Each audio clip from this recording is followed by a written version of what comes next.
हम ऐसा जिरगा बनाएंगे कि जो उन मामलात को जिरगे के अंदर बैठ के हल कर सके।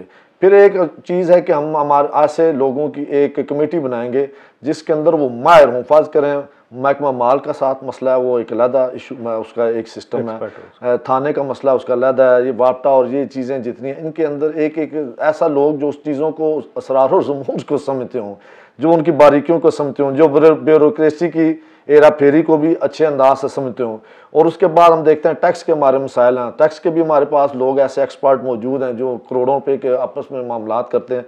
हम एक ऐसी कमेटी बनाएंगे कि इस तरह का कोई मामला हो तो ज़रूरी नहीं हर जगह सदरी जाकर नुमाइंदगी करे, हाँ बैठ तो जाए, लेकिन जिस चीज़ को वो बंदा समझता है डील उसको करनी चाहिए, बोलना उसको चाहिए। तो ये इंशाल्लाह हमारा है। दूसरा हमारा बहुत बड़ा मसला है कि हम टैक्स देते हैं, सारा कुछ देते हैं, लेकिन हमारे सफाई का निज़ाम, नालों की सफाई का निज़ाम, गलियाँ जो हमारी मौजूद हैं वहाँ पे एक दफ़ा खुदाई हो जाती है तो उसको बंद नहीं किया जाता है, गटर उबल रहे हैं, नालियाँ जो हैं उससे पानी बाहर निकल रहा है। ये सारी बहुत सी ऐसी चीज़ें हैं कि जिनको हम समझते हैं कि हम अपने उस तरीक़ाकार को अंदर उसको लेके आएंगे और हमारी प्रायोरिटी होगी। और इंशाअल्लाह इस तंजीम के ज़रिए से हम अपने ताजर भाइयों को दीनी हवाले से भी, देखिए अल्लाह के साथ जुड़ना है और नबी सल्लल्लाहु अलैहि वसल्लम के साथ जुड़ना है। हम इंशाअल्लाह अपना पहला जो बड़ा प्रोग्राम करेंगे वो रबीउल अव्वल के बारे में नबी मेहरबान सल्लल्लाहु अलैहि वसल्लम के हवाले से एक बड़ा प्रोग्राम इंशाअल्लाह अपनी तंजीम के ज़रिए करेंगे और वो इंशाअल्लाह एक बावकार प्रोग्राम होगा और बेमिसाल इंशाअल्लाह प्रोग्राम होगा। हम ये बहुत सी ऐसी चीज़ें मौजूद हैं कि जिनकी तरफ हम समझते हैं कि हम तवज्जो देंगे, लेकिन हम अपने ज़ैली बाज़ारों के जो ज़िम्मेदारान हैं और उनको हम मजबूत करेंगे। और देखें ये जो ज़ैली बाज़ारों का मामला हुआ ना जी, तो मिर्ज़ा साहब को जब मैंने कहा कि मिर्ज़ा साहब ये ज़ैली बाज़ारों की जो तंजीमें बनेंगी, तो बड़ी एक अजीब उन्होंने बात कही है। उन्होंने कहा जी कि ये बिक जाएंगे, इनको ख़रीद लिया जाएगा। मैंने कहा मिर्ज़ा साहब ये तो बड़ी तज़लील है ताजर की, और ताजर भी कौन, जो किसी एक यूनियन का, एक बाज़ार का सदर है, जो जनरल सेक्रेटरी है। कहते हैं जैसा कौंसलर बिकते हैं जी। मैंने कहा बिकना हो या ख़रीदना हो तो वो तो हर वोटर को भी ख़रीदा जा सकता है, लेकिन मैं समझता हूँ कि ताजर तो जिस मैदान के अंदर मौजूद है वो तो खुद कारोबार कर रहा है, टैक्स दे रहा है, वो ताजरों की नुमाइंदगी कर रहा है, तो ये नहीं है। लेकिन आज देखें कि हमारा पाक गली में हमारे मलिक आसफ साहब थे, तो वहाँ जाकर आप जो उनको ओहदों की पेशकश कर रहे थे, ये क्या है, सीनियर नायब सदर के पहले धमकियाँ दी गई, पहले धौंसदानी की गई है, पहले उनको कहा गया हमारा साथ नहीं देते तो हम आपके मुकाबले में एक दिन में उम्मीदवार लेके आ जाएंगे।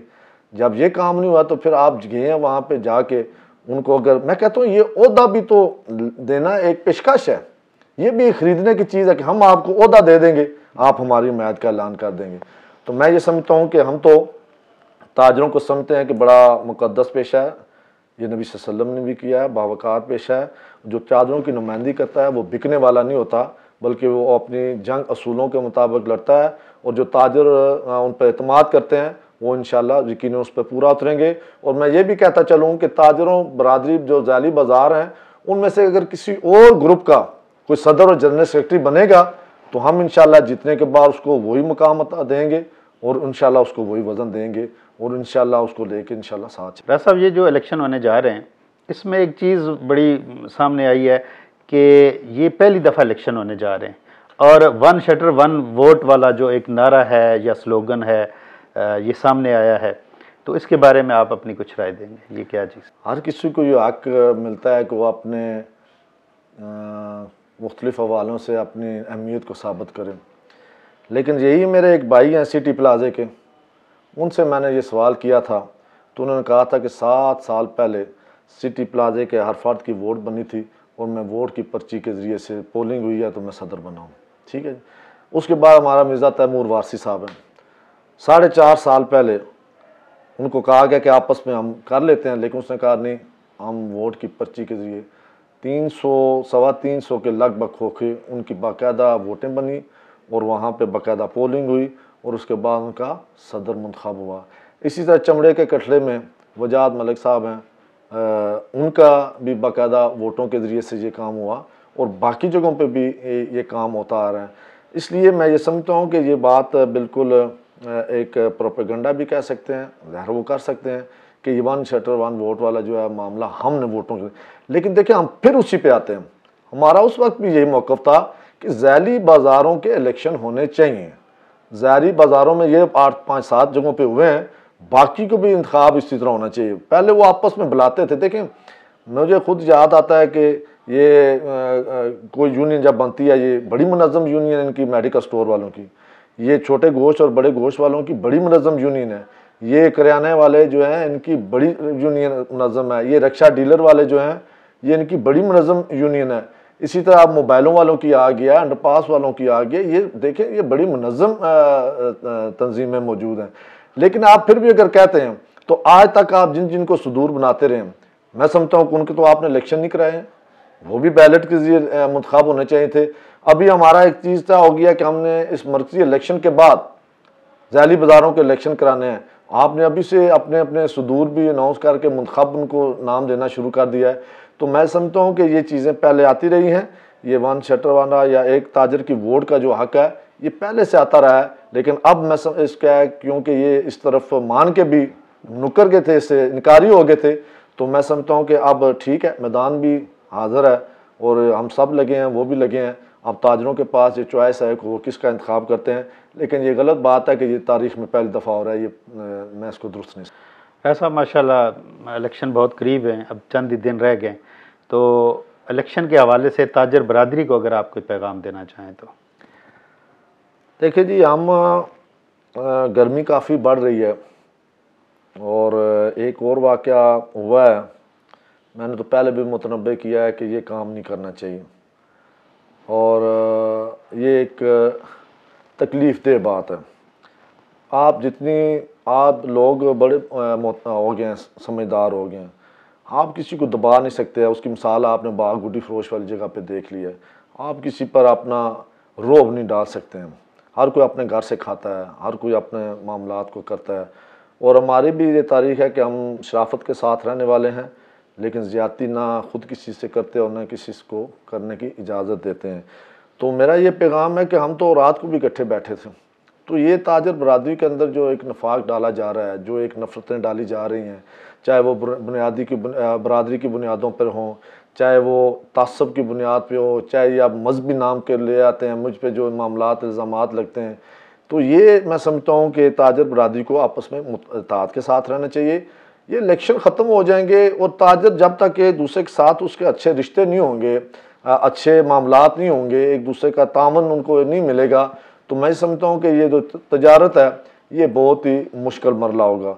तो मैं इनको ये कहता हूँ कि आप अपना काम करें और अपना हक़ रायदही को 15 अक्टूबर को अपने वक्त में से वक्त निकाल कर, क्योंकि बड़ी मेहनत हो रही है, मेहनत इसलिए हो रही है कि लिस्टें हमारे उन भाइयों ने बनाई थी, बड़ी मुश्किल से वो हमें उन्होंने लिस्टें मुहैया की हैं, कभी 1 कभी 2, तो वो हम जब देख रहे हैं तो वो जिन लिस्टों के बलबूते पे वो समझते थे कि इसी तरह इलेक्शन हो जाएंगे, 100 50 30 वोटर लिस्ट के अंदर लोगों का नाम इंदराज नहीं था और एक एक दुकान की 7 वोटें मौजूद थी। ये जो बोगस वोटें हैं ये इंशाल्लाह हम उसकी पूरी कर रहे हैं। ये साफ और शफाफ एक फहरिस्त बनाने की हम कोशिश कर रहे हैं और इलेक्शन कमीशन को भी हमने इससे बाखबर रखा हुआ है। इसके लिए हम कहते हैं इलेक्शन अपने वक्त पे होना चाहिए, लेकिन जब तक ये वोटर लिस्टें जो हैं ये मुकम्मल नहीं होती, आज कल तक हम अपनी वोटर लिस्टें इलेक्शन कमीशन के हवाले कर देंगे। उनकी पूरी तहकीक हो रही है, पूरी उनकी जांच पड़ताल हो रही है। इंशाल्लाह हमारी कोशिश होगी कि वोटर लिस्ट को हम मयारी वोटर लिस्ट बनाएं जो कि सही अदल के मुताबिक उसके मामलात हों। तो मैं ताजर बरादरी को ये कहता हूँ, जो प्रोपेगेंडा है कि सारा काम उन्होंने किया है, तो ये तो 4 अफराद दोनों तरफ से मौजूद थे, 4 उन्होंने दिए थे और 4 हमारे थे। शहादत हुसैन भट्ट साहब थे, राजा सजाद सलीम हैदर उर्फ काला साहब थे, ख्वाजा असद साहब थे, मलिक महबूब साहब थे। इन्होंने तो अपनी ड्यूटियां दी हैं। शहादत भट्ट साहब ने भी दी है ड्यूटी, राजा काला साहब ने, ख्वाजा साहब ने भी ड्यूटी दी है। लेकिन वहाँ पे अगर आप देख लें तो उस लॉकडाउन के अंदर उनकी तरफ से जो जनरल सेक्रेटरी हैं वो कहाँ पे मौजूद थे? जो मेरी इतला है वो तो इस्लामाबाद के अंदर 2 माह मौजूद रहे हैं और लॉकडाउन में वो कहीं नज़र नहीं आए। इसलिए ये जितने काम हुआ है वो आपस में जो एक इत्तेहाद कमेटी बनी थी उसने काम किया, मुश्तरका काम किया है। ये किसी एक ग्रुप का नहीं है, ना मर्चेंट में ताजना का है ना इत्तेहाद ग्रुप का है, ये दोनों ने मिलकर काम किया और मैं उनको खराज तहसीन पेश करता हूँ कि जितना उन्होंने काम किया है ताजर बरादरी के लिए किया, और ये इत्तेहाद ही की वजह से था कि दोनों तंजीमें जब आपस में मुत्तहिद हुई हैं तो इंतज़ामिया को भी पता चला है कि ये ताजरों के मुफाद में जमा हो चुके हैं और फिर वो भी मुताहत हो चुकी है। और मैं एक और पैगाम जो इस हवाले से देना चाहता हूँ कि ये जो प्रोपेगेंडे किए जाते हैं कि ये चाहते हैं, ये हमसे चाहते हैं कि हम इनके साथ कोई लो और दो का मामला कर रहे हैं, ये हमारे इस तरह कर रहे हैं। देखें, जब भी कोई जिरगा होता है तो लचक होती है। जिन्होंने कहा कि आप ताजरों के मुफाद के लिए आपस में बैठ जाएं, हम उसके लिए तैयार हो चुके थे, और वो सदर और जनरल सेक्रेटरी का कहते हैं कि अगर हमें दे दिया जाए तो बाकी सारे ओहदे आप रख लें। अगर सदर और जनरल सेक्रेटरी उनको दे दिया जाए और बाकी सारे ओहदे अगर हम ले लेते और इलेक्शन ना होते तो फिर वो बयानिया मेरे ताजर भाइयों कहाँ पे चला जाता है। असल में यह है कि वो आपस में एक दूसरे के लिए कुर्बानी नहीं दे सकते हैं। उन्होंने आपस में अहद व पैमान किए हैं, को हलफ किए हैं, वो हलफ करते रहते हैं कि वो दोनों इस सीटों पर लड़ना चाहते हैं। तो अगर वो दोनों सीटें उनको मिल जाएं, खुद उन्होंने कहा, और बाकी वो सीटें हमें देने के लिए अभी वो तकसीम कर रहे हैं काफ़ी सारी सीटें। मुझे नहीं पता कितने चेयरमैन को उन्होंने वादा किया है, कितने सीनियर नायब सदूर का उन्होंने वादा किया है। तो ये भी देख लें कि इंशाअल्लाह हम मैदान के अंदर मौजूद हैं और इंशाअल्लाह 15 अक्टूबर को ये इलेक्शन होंगे। और मैं आपको ये पैगाम देना चाहता हूँ, मेरी ये ख्वाहिश है कि अपने कारोबार में से कुछ वक्त निकाल कर पोलिंग स्टेशन पर आएँ, अपने ज़मीर के मुताबिक एक संजीदा बावकार जो आपके जहन में आता है, जो मसाइल पहले भी हल करता रहा है, जो मैदान के अंदर भी मौजूद है। मैं ये समझता हूँ हमने बिजली के जो आपने मिर्ज़ा साहब आपने जैसा कहा, बिजली के हवाले से, गैस के हवाले से, ताजरों के अंदर कुछ मामलात ऐसे भी जितने भी थे उस हवाले से किया है।